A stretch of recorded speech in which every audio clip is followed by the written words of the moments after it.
Stress management, finding balance.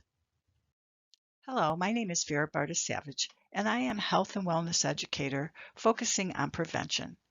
Today we will discuss the stress and some techniques that will help you through this difficult time. Today's objectives. We'll talk about stress responses, what contributes to stress types, factors, and signs, tips and techniques to manage stress, older adults, and conclusion. Stress response, our body's reaction to an event or situation. Adrenaline with other hormones are released in the body stream. We can think of fight or flight. Our ancestors had to fight their way against wild animals, or they had to run. Luckily, we don't have to search for our food anymore, but we still have those adrenaline and hormones rushing in to when we are stressed. The hormones are a way for the body to protect itself. Stress is relative to each individual and how it is handled with each situation.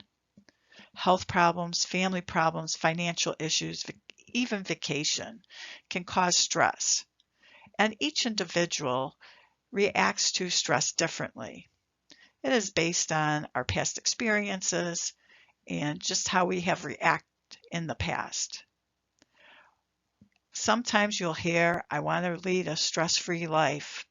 Unfortunately, that won't happen because stress is with us at all times. The way to manage stress is to how you react to it and act to it in a positive way. Stress, anxiety, and depression. Stress is actually a part of our everyday lives and our reaction to our everyday pressures. If we do not handle the stress, it will spiral down to what we call anxiety.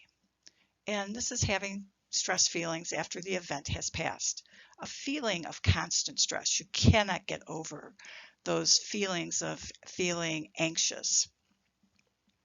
So if that isn't taken care of, the anxiety will actually spiral down to a depression, which is a common disorder. It's sadness, loss of interest, feeling of guilt or low self-worth, disturbed sleep or appetite, poor concentration, and tiredness. If you get to this point, you do need to seek medical help. So that is why it's so important to take care of your stress, find ways to manage your stress so it doesn't lead to anxiety or even worse, depression. Stressors in adults.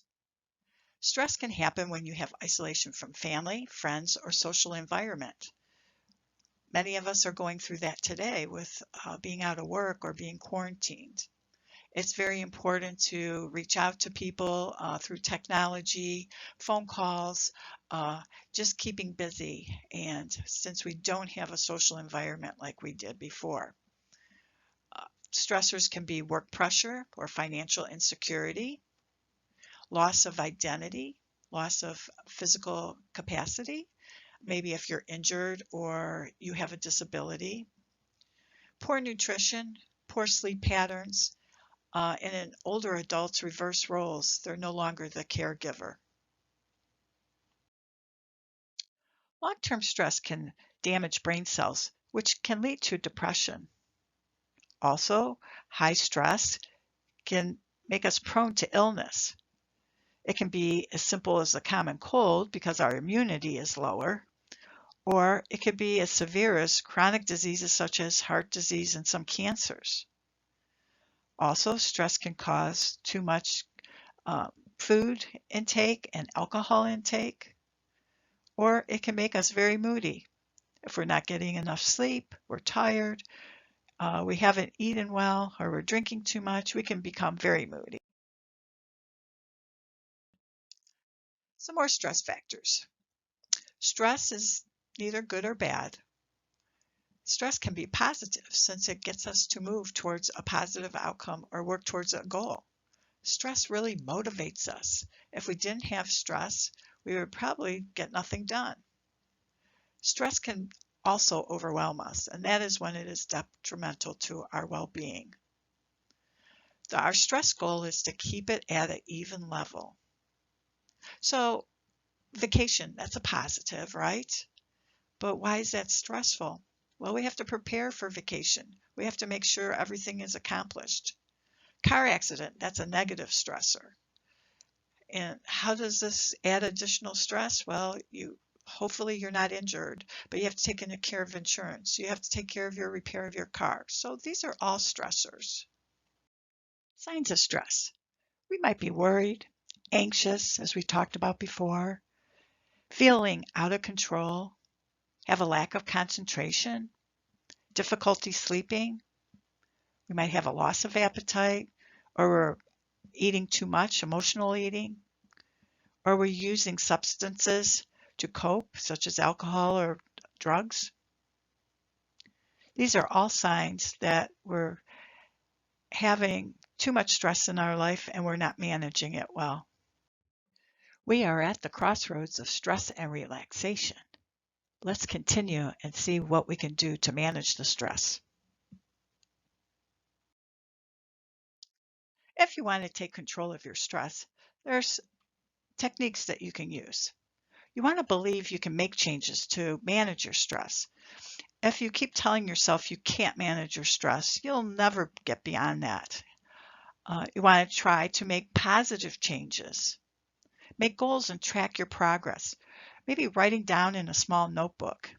It is found that paper and pencil or pen are the best way to connect with the brain when you're writing instead of electronics. Even though electronics are good, the pen and paper are the best. Take time for yourself. Relax and find activities you enjoy. Do you enjoy music, outdoors, visiting with friends electronically today? Hobbies, spiritual activities. You can also find those online. Have a routine. That's a really big stress reliever. If we have a routine, we have the same thing every day. It makes life quite simple and better. Disconnect from electronics, especially before we go to bed. Blue light affects a lot of people's sleep. Maybe an hour or hour and a half before you relax and go to sleep. Also, we need to know what's going on today, but also take a news break. Don't watch 24 hours. It's best if you give yourself a little time away from all that. To reduce stress, it is essential to find a support system, family, friends, or colleagues. Learn to say no. It is acceptable. Learn to be assertive, but not aggressive. Do not dwell on things you cannot control. This will cause you undue stress. And if you have a large project, write down what you need to do and break it down into smaller tasks. This will be less stressful, cause less procrastination, and you will see that you will get the job done. Take control of your stress. The following are suggestions for helping to control your stress. They're all ideas that I'm sure you have heard before, but we have so much information out there that we oftentimes get confused as what works, what doesn't. Eating healthy is always a good thing. You should include fruits, vegetables, protein, dairy, whole grains in your diet. Make sure your plate is full of a colorful rainbow. If we eat a lot of junk food, it just adds to our stress as we're eating more calories, more fat, more sugar, more sodium. You want to sleep well? You can find many ideas on the internet if you're having trouble sleeping. Meditation is relaxing before you try to go to sleep. Other ideas are putting down your devices because the blue light does affect some people's sleep. Exercising regularly, that will help with sleep. It also helps with controlling some calories if you're watching your diet. Plan your day. Stay organized. Practice self-talk.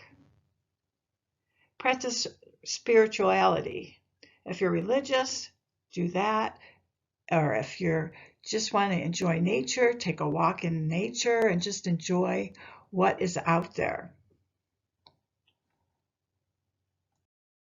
Practice saying positive affirmations in the morning to help start out your day, such as today will be a good day, I am thankful for, and fill in the blank. Maybe you have an ongoing to-do list and you got a couple of tasks completed. You're thankful for getting those done. Have a personal mission statement such as, I will do my best, not worry about things I cannot change, and enjoy all life has to offer. Do you stress when you're late? Plan and schedule yourself to leave earlier so you will be on time and not cause more stress. This is a simple step to controlling your stress. Do not use negative self-talk. We all have a tendency to negative talk to ourselves. There's that little voice inside of us that isn't always so positive. We could use the little engine that could approach. I think I can. Maybe you remember the story from your own childhood or when you had children, they read the book, or maybe even your grandchildren. But it's a classic story because the little engine will teach us a lesson. Positive self-talk. The little engine was sitting in the train yard and he heard of the big train asking all the engines, can you pull me up the mountain? I have all these toys for the children on the other side. And all the big engines were saying, no, I can't, no, I can't, no, I can't. They had all these excuses. Finally, the big train was out of options. So he asked the little engine, can you pull me up the mountain? And the little engine said, I think I can. So he hooked himself up to the big train, and all the way up the mountain he said, I think I can, I think I can, I think I can. He was amazed that he got up to the top of the mountain. And when he hit the top, he said, I knew I could, I knew I could, I knew I could. So let's take the little engine story and turn that negative talk that we have into positive talk. Mindfulness. This is a term that we hear often today. And what is it? It gets down to being present in the moment. So if you have mindfulness of eating, you are aware of how you're eating, what you're eating, and why you're eating it. If it's mindfulness in the workplace, you're present at that moment. You're not doing a million things at once. You make a goal, you make a to-do list, and you work at it as you can. Listening, that can be music, friends, and family. Music is a wonderful way to de-stress. Family and friends, if you're listening to your family and friends, they'll in turn listen to you. You don't want to whine a lot, but sometimes we need somebody to bounce off ideas or actually just vent a little bit. Stretching. Stretching is a great way, especially if you are at a computer all day. You want to roll your shoulders, move your neck around. Just make sure that you are stretching several times a day. Relaxation. There's all kinds of things to promote relaxation. It could be meditation. It could be taking a walk. You need to find what works for you. Again, there are many things on the internet that you can pull up, YouTube videos regarding relaxation or meditation. Deep breathing, that's very helpful. We all have a tendency to shallow breathe. So when we try to deep breathe, we're getting all that air into our lungs, and it helps us to relax. We tense up when we get stressed. Visualization techniques. This is just a way of picturing something in your mind that is pleasant. It might be the best day of your life. Maybe it was when you got married, when you graduated, when you got that promotion. You just visualize, take a mini vacation to visualize something that really makes you happy. You can also use a photo. If you look at a photo where you have really fond memories, that is a real stress reliever. I wanted to throw in a couple slides regarding aging and stress. Many of us are taking care of our parents, our grandparents, or maybe we're aging ourselves. Aging is a process of general, irreversible, and progressive physical deterioration that occurs over time. And there's two types of aging. There's normal aging and diseased aging. And this can be very stressful for the person that it is happening to. They want to do what they did when they were younger, and they remember how great it was. So that is very stressful to them. Unfortunately, in our society, it is believed that mental and physical decline is inevitable, and that portrays to the person that is aging. They feel that they're not as worth as much as they were when they were younger. So that can be a very stressful situation. In older adults, it is found that stress initiates anxiety more easily. Anxiety found to initiate depression. So have older adults seek treatment early.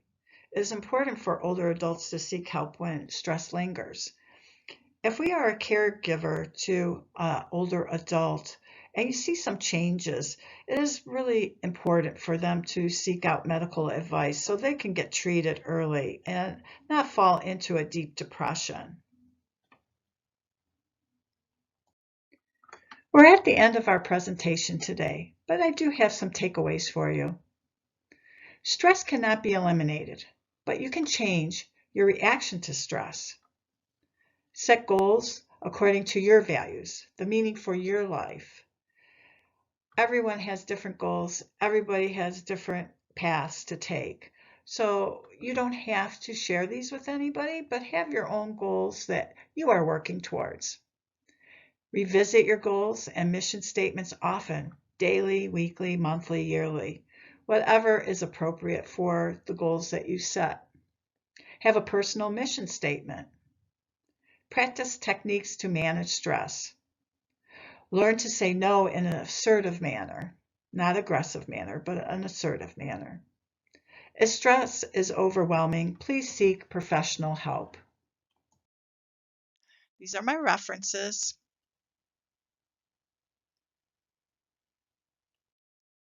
Thank you for joining me today to learn some techniques for handling your stress.